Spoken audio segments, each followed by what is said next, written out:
Bolt fam, let's get straight to it. Today could be the start of a chain reaction for the Chargers. One offensive line move is sitting right there, ready to clear serious cap space. There's also trade talk floating around that could completely stabilize the interior and make life easier for Justin Herbert. On top of that, the offense is stepping into a new era with a different voice calling it. And finally, a rehab video just surfaced that's going to split this fan base. Comeback story or move on? Stick with me because all four connect to one big decision that tells us exactly what kind of 2026 the Chargers are trying to build. Here's the thing. All four of these stories point to one decision that's bigger than any single player. I'll bring it full circle at the end because once you see the connection, you can't unsee it. But I've got to ask you right now, are you buying the aggressive route? Or do you want this team to play it safe? Alright, if you woke up thinking, okay, what does Bozeman retiring actually trigger? I'll tell you. The next domino has a name, Mekhi Becton. And what Joe Ortiz said at the Combine today wasn't a clean answer. It was a warning light. Becton's sitting on a $12.2 million cap hit for 2026, and he's got a $2.5 million roster bonus due March 13th. If the Chargers cut him before free agency, they'd save $9.7 million against the cap. That's not spare change. That's starter money. That's the kind of space that lets you fix a problem instead of patching it. But this isn't just cut him because you can. 2025 was rough. Chronic knee issue. He gave up 39 pressures on just 239 pass blocking snaps, and his pass block efficiency score was 95.5, second lowest of his career. And then you add the part that always turns a situation from football into tense. Becton aired frustrations with the coaching staff publicly. When a player in the building aren't speaking the same language, chemistry gets expensive fast. Now the key detail. Ortiz didn't commit to anything. ESPN's Chris Rim asked him about Becton's status, and Ortiz basically said, "We'll discuss it." Then Rim followed up. Does that mean he's guaranteed to be on the roster? Ortiz shut it down. I'm not going to talk about that right now. Translation, Bolt fam? The door is open. And when a door is open in late February, the cap usually pushes it wider. This is where the fan base is going to fight in the comments. One side is going to say, cut him! He struggled, he complained, move on. The other side is going to say, hold up, what if he gets healthy and you just dumped a massive body inside? And I get it. But let's be honest. Scheme fit matters even more now.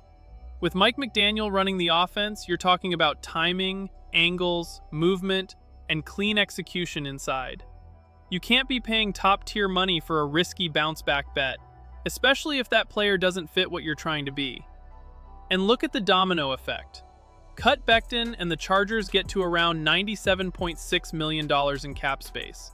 If they also move on from other cut candidates like Bud Dupree and Will Dissly, you're talking about potentially leading the entire league in cap space, over $105 million. Think about that for a second. That's not flexibility, that's power. So what do you do with power? Do you use it to cover holes? Or do you swing at the kind of move that can fuel a real playoff run? Because there's been talk, nothing confirmed yet, that the Chargers are keeping an eye on Elgton Jenkins in Green Bay. And they're at least weighing what a trade could look like if the Packers ever open the door. And I'm not saying a deal is happening. I'm saying the logic is obvious. The biggest offensive risk right now isn't skill talent. It's interior collapse.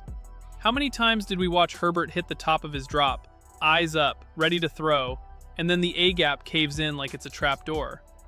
That kills drives. It kills third and long.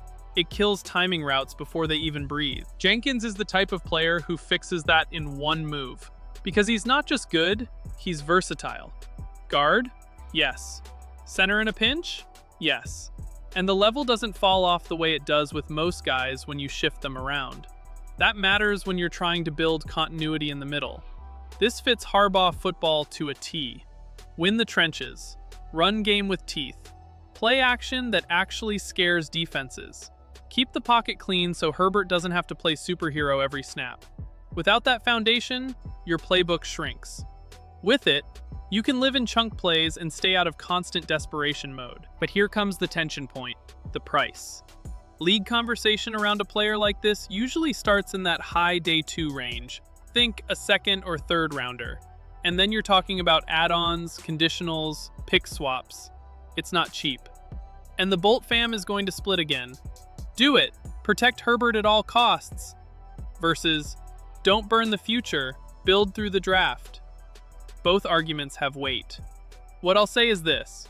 If Jenkins ever landed in LA, it's not just we upgraded guard. It's we stabilized the middle. And once you stabilize the middle, everything gets easier. The run game gets cleaner, the play action gets sharper, the red zone gets less chaotic. Herbert gets to operate instead of survive. But that urgency gets even louder when you remember what just happened at center.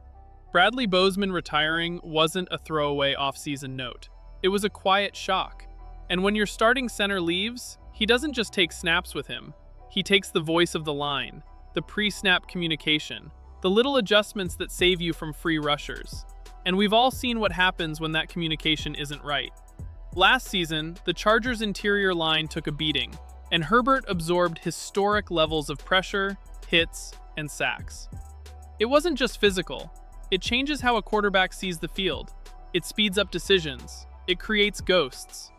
And once a QB starts feeling pressure that isn't even there yet, the entire offense gets jittery. That's why the McDaniel hire changes the stakes.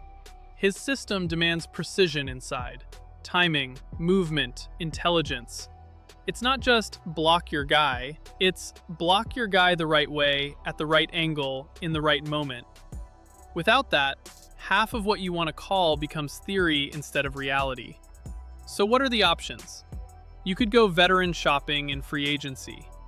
Big names are out there in the conversation: Tyler Linderbaum, Connor McGovern. You could consider bringing back Zion Johnson and moving him to center, since he's been tried there before. Or you could hit the draft hard. This class is deep at center, but only a handful of guys feel like true day one starters. Logan Jones has years of starting experience and strong movement skills. Connor Lew has the upside, but the ACL timing makes the start immediately question real.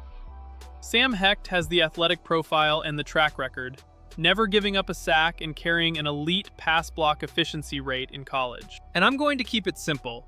If the interior isn't solved with conviction, it doesn't matter how smart the new scheme is. It doesn't matter how talented Herbert is. It doesn't matter who you line up at running back. Your ceiling gets capped. Which brings me to the clip that lit up Chargers corners of the internet: Najee Harris. 5 months. That's the window between the doubt and that treadmill video. Najee running at 15 miles per hour with ease after an Achilles rupture is the kind of thing that makes people pause. It wasn't a gentle jog. It looked confident. It looked explosive. And if you're a front office trying to stack options for 2026, you notice that. Now, his time in LA barely happened. Missed half of camp, didn't play in preseason after that superficial eye injury from a July 4th fireworks accident, activated by week 1, and then the brutal setback. Tore his Achilles in the week 3 win over Denver. That's it. 15 carries on the season. The plan was supposed to be him and rookie Omarion Hampton as a real backfield duo. It never got to exist. So yeah, this is going to split the fan base too. On one hand, Najee has the resume. 4 straight 1,000-yard rushing seasons early in his career, never missed a start in that span, Pro Bowl in 2021. He's a complete back: pass protection, receiving, physical running. Even if he's not the guy, he can be a high-level rotational piece. On the other hand, Achilles injuries are serious. There are no guarantees. And the Chargers already have Hampton as the future, plus other backs who can fill snaps. So the question becomes, do you spend even a modest amount to bring Najee back? Or do you keep the room young and keep moving? But here's what makes it interesting. The Chargers have enough cap space to take swings. If Najee's market is reasonable coming off injury, bringing him back doesn't have to block bigger moves. He can be insurance, a complementary weapon, a physical presence you trust in pass pro when the game gets tight. Now bring it all together. A possible Becton cut to free cap. Trade chatter around an elite interior lineman like Jenkins. A new offensive coordinator in McDaniel who's going to demand execution up the middle. and a running back trying to fight his way back into the picture. 4 stories, 1 thread. The Chargers are staring at the same question I promised we'd end on. Are they going conservative? Or are they stepping on the gas? Because with this much money and this many pivot points, you can build the kind of roster that protects Herbert and supports a real postseason push. But every choice has a cost: draft picks, patience, risk tolerance. So I want it from you straight.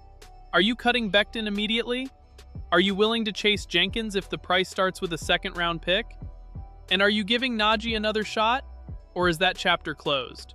Drop your take in the comments, smash the like button if you want the Chargers to go for it, and make sure you're subscribed. Bolt Fam is going to have plenty to talk about.